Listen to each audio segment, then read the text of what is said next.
বন্ধুরা, কচু আলুর তরকারি নিরামিষ কিন্তু রসুন পেঁয়াজ দেওয়া। যদি ভালো লাগে লাইক করবেন, শেয়ার করবেন। এই চ্যানেলে যদি নতুন হয়ে থাকেন অবশ্যই একটা সাবস্ক্রাইব করে দেবেন। যারা ফেসবুক পেজ থেকে দেখছেন তারা একটা ফলো করে দেবেন। চলুন কীভাবে প্রথম থেকে করেছি দেখতে থাকি। চলুন যাই। আপনি রুটি, গরম ভাত দিয়ে সবই দিয়ে খেতে পারবেন, খুব ভালো লাগে। চলুন যাই, ভিডিওটা কীভাবে করেছি দেখতে থাকি। ভিডিওটা দেখার জন্য আপনার কাছে অনুরোধ রইল। চলুন যাই। বন্ধুরা, জিবি ভ্যারাইটি থেকে আপনাদের স্বাগত।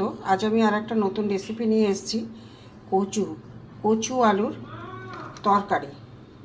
চিংড়ি মাছ দেবো না, এমনি নিরামিষই করবো। নিরামিষ বলতে পেঁয়াজ রসুন দেবো। কচু আলুর তরকারি। এই যে বড় বড় কচু, এই কচুগুলোকে আমি ছাড়িয়ে পরিষ্কার করে ধুয়ে নিয়েছি। দেখতে থাকুন। এবারে আমি সর্ষের তেল দিয়ে দিয়েছি। দিয়ে আমি একটা তেজপাতা, একটা শুকনো লঙ্কা আর একটুখানি আমি জিরে দিয়ে দেবো। ফোড়ন দেওয়া হয়ে গেছে, এতে আমি রসুন থেঁতো করা দিয়ে দেবো। রসুনটা একটু ভাজা ভাজা হয়ে গেছে, এতে আমি পেঁয়াজ কুচি দিয়ে দেবো।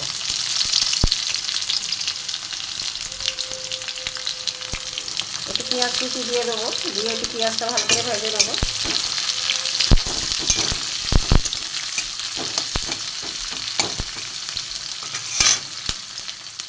এবার আমি কচু কাটা আছে, আলু, পেঁয়াজটাও ভাজা হয়ে গেছে, এতে আমি এগুলো দিয়ে দেবো। এবার সুন্দর করে আমি ভেজে নেবো।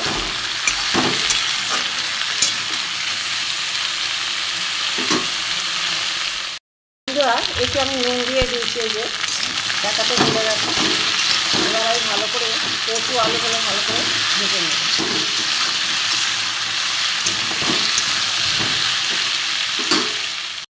এখানে হলুদ গুঁড়ো, লঙ্কা গুঁড়ো, জিরে ধনে গুঁড়ো, এখানে কাঁচা লঙ্কা কাটা আছে, এখানে আদা গ্রেট করা, এখানে একটু চিকেন আছে, চিকেন গুঁড়ো মানে চিকেন পাউডার যেটা।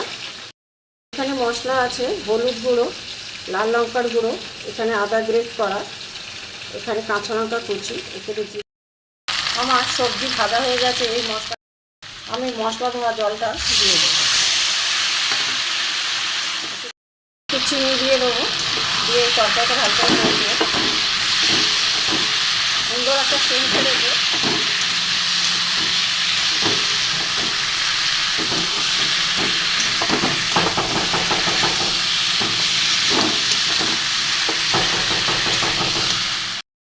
এবারে আমি জল দিয়ে দেবো।